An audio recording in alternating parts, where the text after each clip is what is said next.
A paz do Senhor, sejam bem-vindos todos e todas ao curso CPO da Igreja Assembleia de Deus, Ministério de Madureira, Campo de São Caetano do Sul, presidida pelo pastor Marcos Roberto Dias e pastora Marta Helena Dias. Nós estamos na nossa segunda aula e hoje o nosso tema é a preparação do obreiro para o ministério.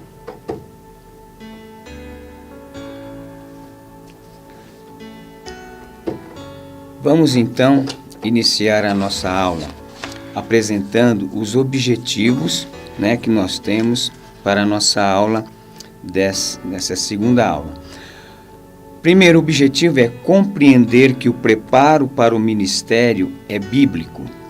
Segundo, entender que o preparo para exercer o ministério parte primeiramente do cuidado de si mesmo.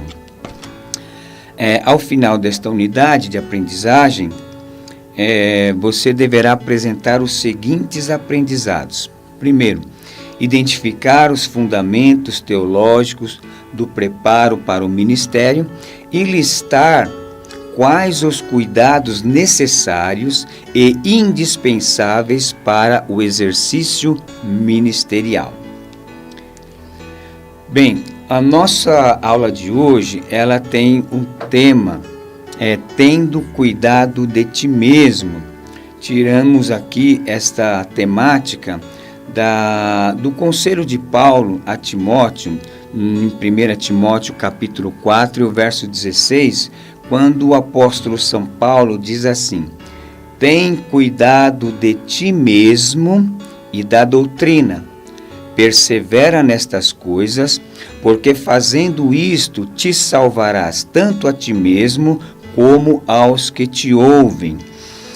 Quando Paulo nos diz que devemos cuidar de si mesmo, ele está nos lembrando que o obreiro, a obreira, deve lembrar que é uma pessoa escolhida para realizar uma tarefa especial.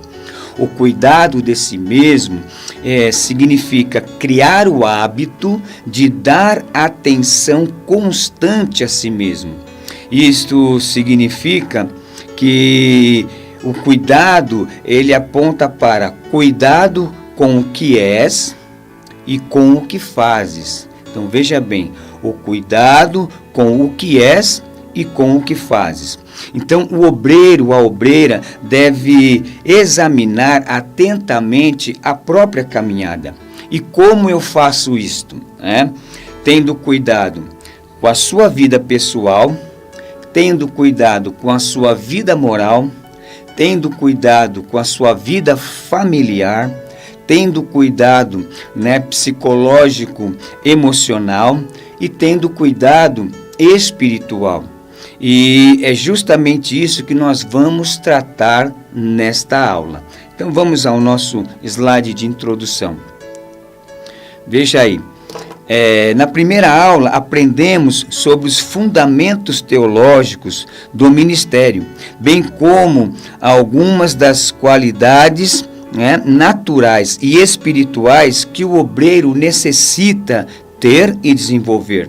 Nesta segunda unidade, vamos tratar a questão do preparo, tanto para o aspirante ao ministério, bem como para aqueles que já exercem o ministério. Entendemos que o Senhor capacita a todos aqueles a quem Ele chama e vocaciona. Porém, isto não isenta o obreiro e a obreira de fazer a sua parte, que é se preparar adequadamente para exercer a função ministerial. Vamos para o próximo slide. Então, a preparação do obreiro para o ministério. Veja no primeiro tópico. A preparação do obreiro consiste primeiramente no cuidado de si mesmo. Exige de cada um de nós uma atenção especial, sacrifício, renúncia, levar a cruz, pois precisamos apresentar ao mundo que o que Jesus pode fazer na vida daqueles que abraçam a fé cristã. Viver como obreiro, como um autêntico obreiro em pleno século XXI não é uma tarefa fácil, principalmente falando em termos de Brasil, onde a cada esquina encontramos uma igreja que se diz evangélica.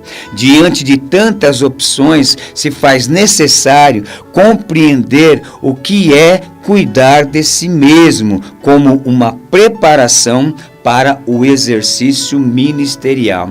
Então, ser obreiro, ser obreira fiel, não é uma tarefa fácil, porque exige de nós uma dedicação, exige de nós um comprometimento, exige de nós que tenhamos uma vida de intimidade com Deus e renúncia, porque ser um obreiro dedicado à obra de Deus exige de nós renúncia a muitas coisas. Então é importante que nós, diante de tantas opções que nós olhamos e vemos aí, de igrejas aparecendo, nós precisamos entender que o nosso ministério é algo muito importante e que precisa ter dedicação. E não é fácil, porque sendo que agora nós vemos tantas igrejas, tantos ministérios, nós vemos também muitas pessoas com carteirinhas de obreiros, de obreiras, e que muitas vezes a sua vida, a sua conduta, não condiz com aquilo que ele apresenta como credenciado a uma igreja. Então vamos lá. Próximo slide. Cuidar de si mesmo. Então veja só. O cuidado de si mesmo desempenha uma função decisiva na vida do obreiro. Não se trata necessariamente de um olhar narcisista sobre o próprio eu. O cuidado de si mesmo exige saber combinar aptidão com motivação. Exemplo, não basta termos aptidão para a música, por exemplo, se não sentirmos motivação para ser músico. Da mesma forma, não nos ajudam as motivações para sermos músicos se não tivermos aptidão para isso. Aí o que vai acontecer? Vamos desperdiçar energias e vamos colher frustrações. Então a primeira questão na vida ministerial é nós entendermos esses dois elementos, que é a aptidão e a motivação. O que é aptidão? Aptidão é a capacidade natural ou adquirida para realizar alguma coisa, E a motivação é os estímulos. Vou dar um exemplo aqui do nosso curso, Este curso, ele visa capacitar melhor os obreiros e obreiras para o exercício ministerial, ou seja, ele visa fazer com que você tenha mais aptidão para exercer o teu ministério. Só que, se você não tiver motivação, talvez para você este curso não vai resolver nada. Então é necessário unir estas duas coisas no exercício ministerial, ou seja, aptidão e motivação. Infelizmente, atualmente nós temos muitos obreiros que são aptos, mas estão desmotivados. E outros estão motivados, porém não estão aptos. Então, o primeiro cuidado que nós temos que ter para que possamos exercer um ministério verdadeiramente frutífero é unir esses dois elementos fundamentais: aptidão e motivação. A aptidão, ela também vai sendo adquirida quando nós, exercemos o ministério. Então, é importante nós olharmos para esse aspecto. Ao próximo slide. Na vida ministerial acontece o mesmo. Não adianta querer ser um obreiro ou obreira se não houver aptidão. E principalmente o que chamamos de vocação, que pode ser definido como a chamada de Deus para o ministério, como já enfatizamos anteriormente, na aula anterior. Então, cuidar de si mesmo é amar-se, acolher-se, reconhecer sua vulnerabilidade, poder chorar, saber perdoar-se, perdoar e desenvolver a capacidade de, após os momentos de adversidades, conseguir se adaptar e evoluir, né? Evoluir positivamente frente à situação e aos momentos, né? E ao mesmo tempo crescer com os próprios erros e contradições. O obreiro, a obreira precisa entender que cuidar de si mesmo envolve toda a sua vida pessoal, moral, familiar, psicológica, emocional e espiritual. Esse texto para nós, o que ele apresenta? Ele mostra a nossa humanidade. Somos obreiros? Sim, somos obreiros e obreiras, contudo somos seres humanos, que precisamos nos lembrar primeiro que não existe obreiros e obreiras super-heróis, né? Nós somos humanos, então nós temos que olhar para nós, amar-se, acolher, reconhecer as nossas próprias vulnerabilidades, poder chorar, né? Saber perdoar e perdoar-se, né? E desenvolver a capacidade de, nos momentos difíceis, superar e sair do outro lado ainda evoluindo. Isso é algo que aponta para aqueles que realmente vivem e conhecem a si mesmo. Então, esse é o primeiro aspecto que a gente tem que olhar. Somos humanos, seres humanos, né, que precisamos da graça de Deus para exercer o ministério. Então, quando nós entendemos isso, nós estamos dando grandes passos, né, para a nossa vida ministerial. Vamos lá, o próximo slide. Veja aí. O cuidado pessoal, né? O cuidado de si mesmo precisa ser experimentado a partir da nossa experiência ético-moral, que é sempre singular e intransferível. A palavra de Deus nos ensina que o primeiro mandamento é amar a Deus acima de todas as coisas e amar ao próximo como a si mesmo. Olha aí, nós encontramos isso aí, essa palavra, quando no capítulo 22 de Mateus, né, do verso 34 até o 40, quando Jesus é desafiado e chega lá um doutor pergunta: ô Senhor, qual que é o maior mandamento? Então Jesus fala sobre amar a Deus acima de todas as coisas e ao próximo como a si mesmo. Então, amar a si mesmo é a primeira coisa que o obreiro tem que ter na sua vida, né? Por quê? Porque quando nós amamos a nós mesmos, né, não dessa forma narcisista, orgulhosa, soberba, não, mas amar a nossa vida, porque foi Deus que nos deu e Deus nos escolheu para fazer uma obra, para realizar uma obra. Então é importante isso, amar a si mesmo. O apóstolo Paulo diz: porque nunca ninguém aborreceu a sua própria carne, antes a alimenta e sustenta, como também o Senhor a igreja. Então, amar a si mesmo é o primeiro cuidado que devemos cultivar em nossa vida. Vamos prosseguindo. Precisamos compreender que o cuidar de si mesmo envolve o homem em todo o seu ser, espírito, alma e corpo. Né? Lá em 1 Tessalonicenses capítulo 5, verso 23, o apóstolo Paulo diz que nós devemos manter em santidade todo o nosso ser, né? Espírito, alma e corpo. Então, cuidar do próprio corpo é algo natural, visto que ninguém quer ficar doente. Desta forma, se alimentar e procurar dormir bem não são algo difícil de realizar, mas muitas vezes não nos preocupamos, por exemplo, com a nossa aparência pessoal. Muitas vezes nós verdadeiramente deixamos de nos preocupar com isso.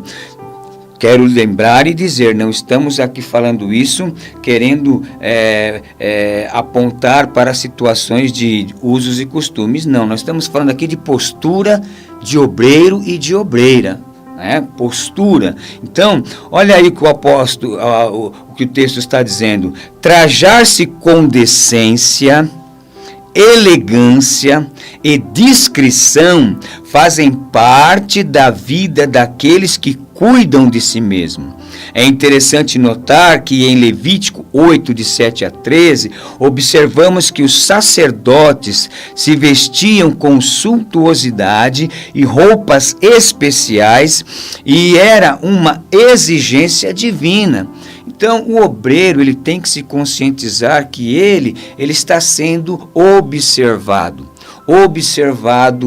por Deus, observado pelo reino satânico, observado pela sociedade, observado pela sua família, observado pela igreja. Então, essa questão dos trajes é muito importante, tanto para o homem como para a mulher, porque isto reflete muito da nossa própria personalidade, daquilo que está dentro de nós, porque o que sai no exterior geralmente é aquilo que está dentro. Então é importante nós observarmos isso quando nós falamos na questão do cuidado consigo mesmo. Próximo slide, olha aí. Um obreiro ou uma obreira nunca pode se descuidar da sua higiene pessoal, sua aparência e vida moral, pois tudo isso faz parte do nosso testemunho. Apresentar-se de forma que não cause escândalo. Olha que o apóstolo São Paulo, em 2 Coríntios capítulo 6 e o verso 3, ele nos orienta: não dando nós escândalo em coisa alguma, para que o nosso ministério não seja censurado.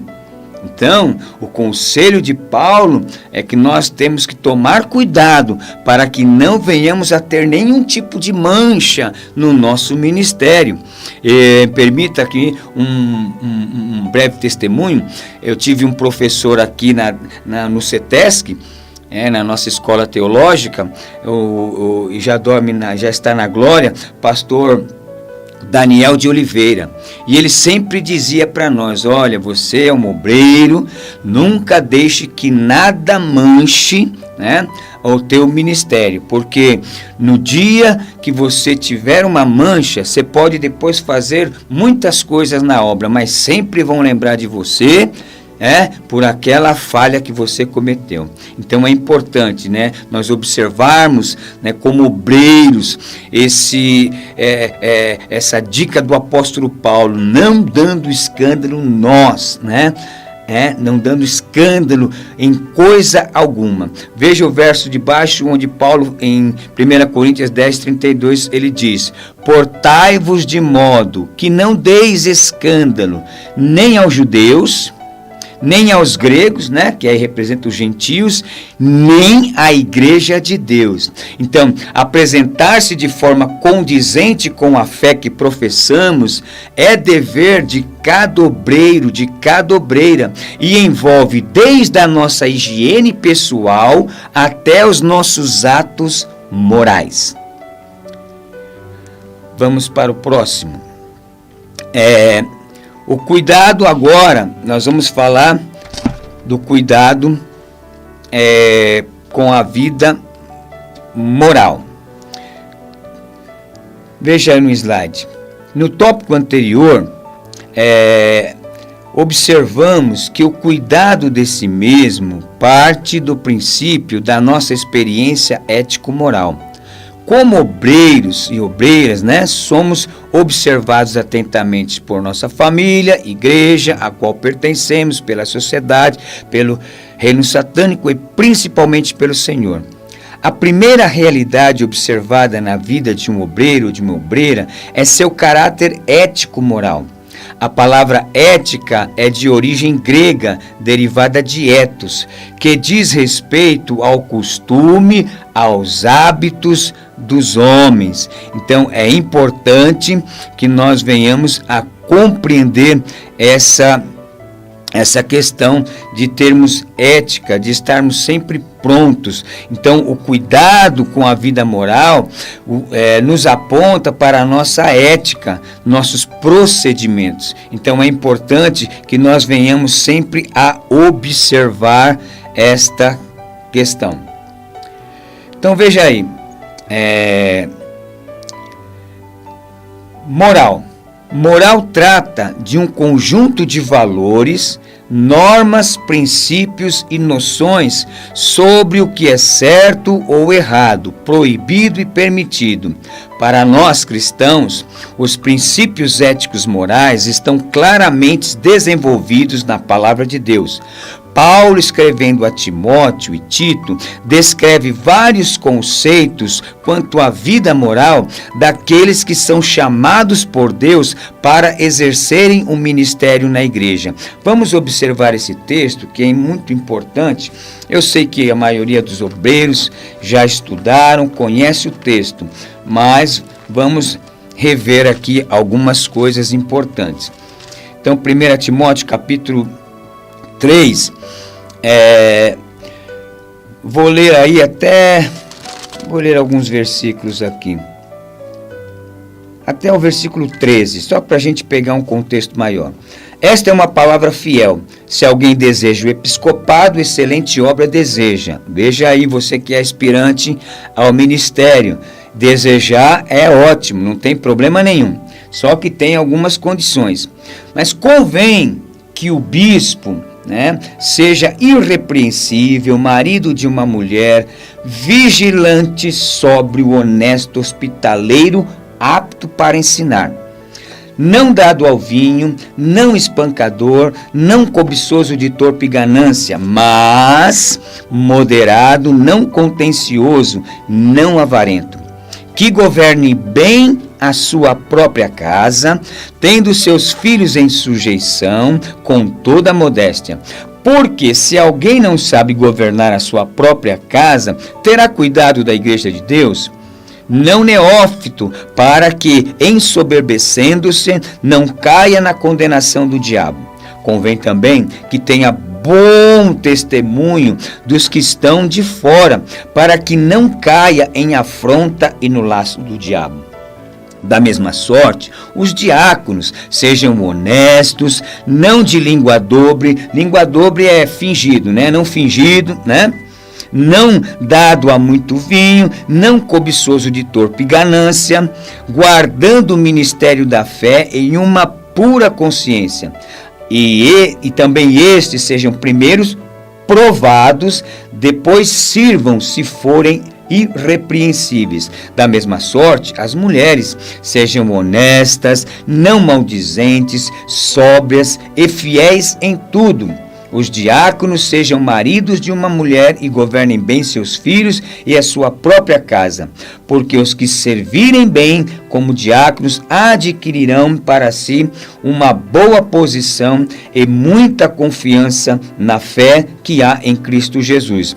Nós não vamos aqui discorrer cada um desses elementos que Paulo cita aqui, mas por esse texto e pelo texto de Tito, podemos observar que os padrões bíblicos para os obreiros são principalmente morais e espirituais. Então, ou seja, o caráter íntegro de um obreiro, de uma obreira ou aspirante ao ministério é mais importante do que personalidade influente, do que pregação, capacidade para administrar ou qualquer grau acadêmico. Ou seja, a santidade e o viver a sabedoria divina é prioridade no exercício ministerial. E é interessante, veja aqui na figura que está no nosso slide, veja que a ética, a moral e o caráter estão todos entrelaçados, porque é algo que não dá para desconectar. Então, é importante que nós venhamos observar isto. Vamos para o próximo slide. Embora ética e moral remetam para a mesma realidade e são por alguns consideradas sinônimas, os dicionários apresentam certa distinção. A ética indaga a fundamentação do agir, os princípios e valores e a dimensão da interioridade dos atos, aquilo que é mais pessoal.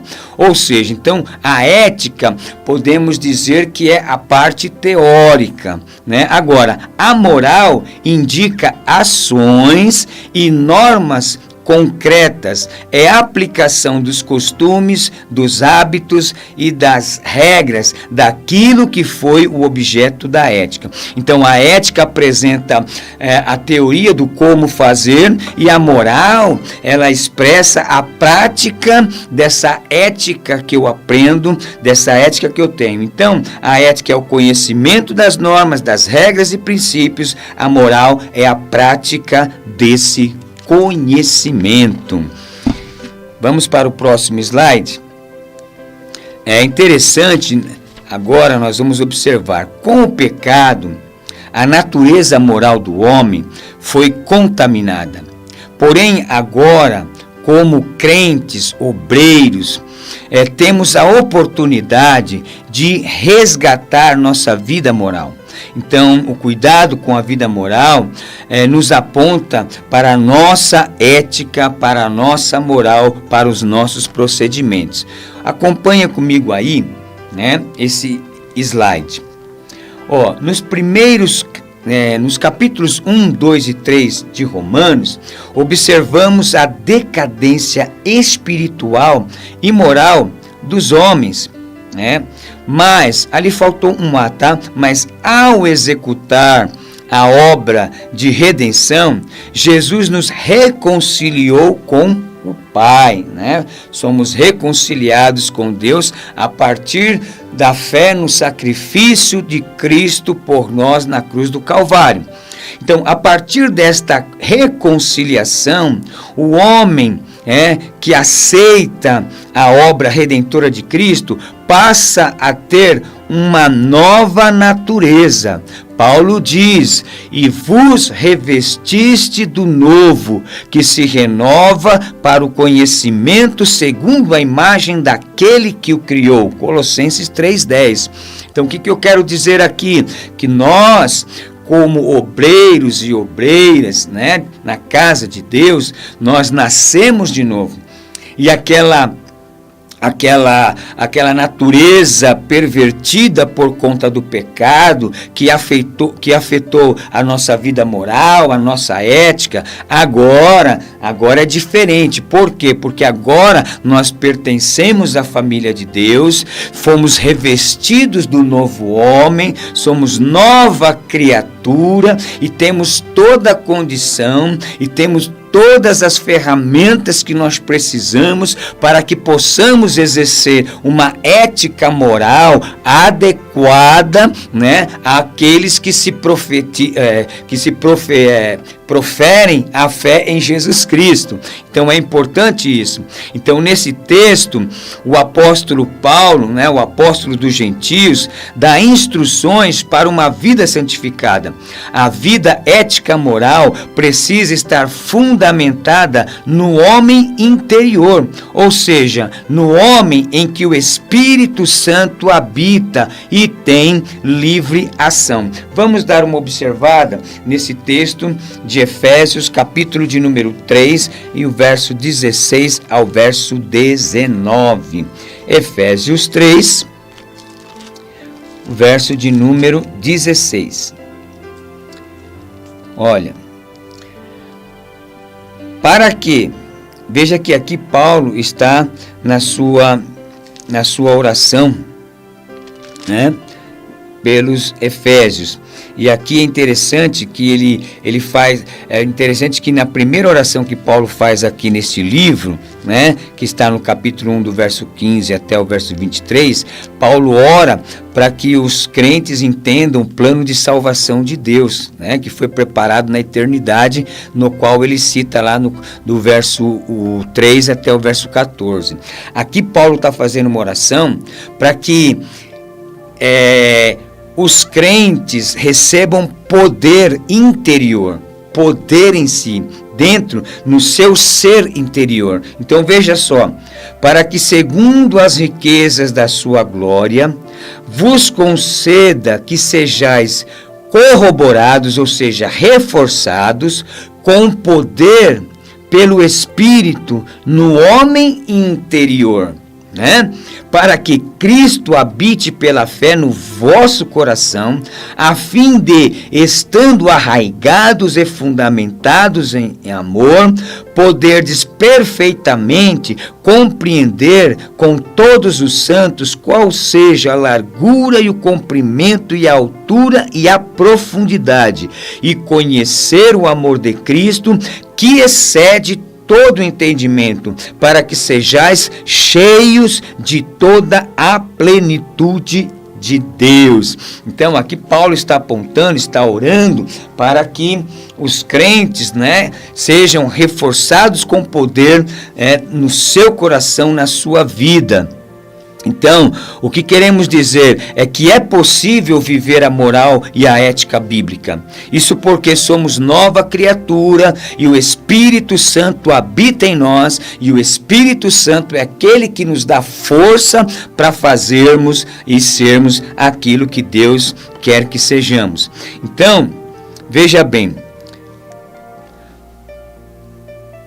Portanto, não basta títulos, não basta aparência de cristão, e é preciso realmente ter nascido de novo, ser alimentado pela palavra de Deus, ter uma vida de íntima comunhão com o Senhor através da oração, estudo da palavra de Deus, e viver em obediência e, sobretudo, aprender o que é renúncia e o significado de carregar a sua própria cruz. Então veja bem, quando a gente aceita Jesus, automaticamente nós estamos dizendo assim: Senhor, eu estou assumindo 4 lutas na minha vida, que vão durar até o dia que o Senhor vier me buscar. E quais lutas são essas? Qual é essa cruz, né? Porque muitas pessoas talvez não entendem o que é cruz. Tem gente que acha que cruz é o marido desviado, é o filho que está fora da igreja, é a mulher que está assim, é a falta do emprego, a enfermidade, é um problema tal. Nada disso é cruz. Cruz é tudo aquilo que nós sofremos por conta do nosso amor a Cristo, por conta da nossa profissão de fé. Então, quando nós aceitamos a Cristo, nós estamos assumindo 4 lutas que são táticas, que só vão terminar mesmo, como eu já disse, quando nós for para o céu. E quais são essas? Primeira luta que nós temos, e o obreiro e a obreira, né? A luta parece que se intensifica mais porque ele está na linha de frente, né? E quem está na linha de frente recebe os ataques mais ferrenhos do nosso inimigo. Mas é o quê? Né? A nossa cruz, primeiro, é a luta diária contra o pecado. Todos os dias, da hora que nós acordamos, da hora que nós vamos dormir, nós estamos lutando contra o pecado. Segunda luta que nós temos diariamente é contra Satanás e as hostes da maldade, o reino das trevas, que também incansavelmente não se cansa de atacar a nossa vida. Terceira cruz é o quê? É a rejeição que nós temos por parte do mundo. Quantos milhares de pessoas, né, chefes de pessoas, patrão e vizinhos que nos detestam aqueles que professam ser crentes cristãos em Cristo Jesus. E isso em toda a história da igreja, é a perseguição, né? A quarta cruz é a tentação do sistema corrupto que impera no mundo, que é a mentira, que é a falsidade, que é o engano. Então, quando nós assumimos a nossa posição de obreiros e obreiras na casa de Deus, nós estamos dizendo, olha, essas 4 lutas vão dobrar na minha vida. Se eu, como um crente, como um cristão, né, sem exercer nenhum tipo de ministério assim, consagrado, né, eu já sofro com essas 4 lutas, quando eu sou escolhido pela igreja, por Deus, para exercer um ministério, né, que eu começo a cuidar de mim e entender essas coisas, essas lutas, com toda certeza, elas vão se intensificar mais. Então, finalizando esta parte, quando somos guiados pelo Espírito Santo, com toda certeza, nossa vida ética, moral, será de conformidade com a palavra de Deus. Então, atente para isso. Nós vamos agora passar ao segundo tópico, o quarto aqui, que vê primeiro cuidado consigo mesmo. Agora nós vamos ver o cuidado com a família. É muito importante que o obreiro saiba cuidar da sua família. Então, olha só, queremos focar neste momento o lado social do obreiro com sua família, no tocante a ser presente no lar, uma vez que muitos obreiros dedicam-se integralmente ao serviço eclesiástico, não reservando tempo para assistir sua família. Observe esta ilustração. Certo obreiro, ao chegar em casa depois de um dia de trabalho, ligou a TV e sintonizou no jornal. O filho se aproximou e perguntou: pai, quanto você ganha por hora? E ele respondeu: vá brincar, menino, porque estou assistindo o jornal. Alguns minutos depois, o garoto voltou a perguntar: pai, quanto você ganha por hora? Novamente ele respondeu: vá brincar, não percebe que estou assistindo o jornal? Pela terceira vez, o filho insiste em perguntar, porém agora, o pai, irado, gritando muito, diz: se você não se deitar agora, vou lhe dar uma surra. Logo depois do jornal, começou outro programa, e de repente o homem cai em si, lembra do menino e resolve conversar com ele. Vai até o quarto e o menino já está dormindo. Ele o acorda e diz: filho, vamos conversar? O menino, com os olhos meio fechados, pergunta: pai, quanto você ganha por hora? O pai respondeu: 15 reais por hora. Então me empresta 2? Sim, respondeu o pai. Tirou os 2 reais e deu ao filho. O menino enfiou a mão na gaveta, tirou 13 reais. O pai, sem entender, perguntou: por que você pediu 2 reais? O menino respondeu: para juntar com 13 que eu tinha e pagar 1 hora para você ficar comigo. É interessante essa ilustração, porque ela aponta para muitas vezes como é que muitos obreiros têm tratado a sua família. A família tem que ser uma prioridade na vida do obreiro. É lógico que a primeira prioridade que nós temos é a nossa comunhão com Deus, mas a família em segundo lugar, a família. Então é importante que nós venhamos a observar isso, né? Essa ilustração aponta não somente para o aspecto da presença, mas para muitos outros, né? Então é importante nós observar isso para que nós não venhamos a cometer esse tipo de erro, né? Nós vemos hoje que, inclusive, eu fazia um trabalho de capelania ali no CDP lá de Franco da Rocha. Irmãos, é muito triste, nós encontramos muitos filhos de crentes, de obreiros, né, que estão lá né? E quando você vai analisar, não foi o evangelho que o escandalizou, não foi a mensagem da palavra de Deus, mas foi atitudes muitas vezes de pais e mães que muitas vezes esquecem de cuidar da família com a desculpa que só está cuidando da igreja. Não é assim, né? Nós temos condições de exercer o ministério e também de dar toda a atenção devida à nossa família também. Nós temos que lutar para entrar no céu, né, de mãos dadas com a nossa família. Vamos para o próximo slide. Sabemos que a primeira prioridade pessoal do obreiro é seu relacionamento com Deus. Entendemos que a segunda é a família, ou seja, a esposa e os filhos. Na orientação de Paulo a Timóteo, ele diz que o bispo governe bem a sua própria casa.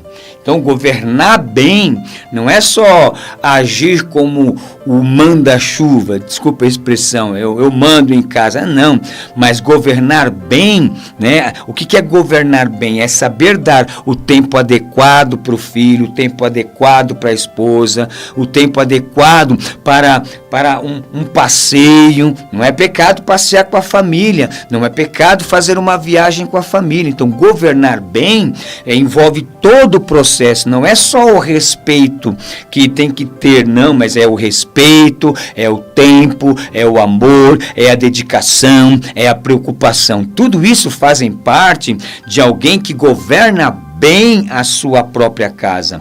E é interessante que logo em seguida ele diz que aquele que não governa bem a sua casa está desqualificado para o ministério. Não é forte, hein?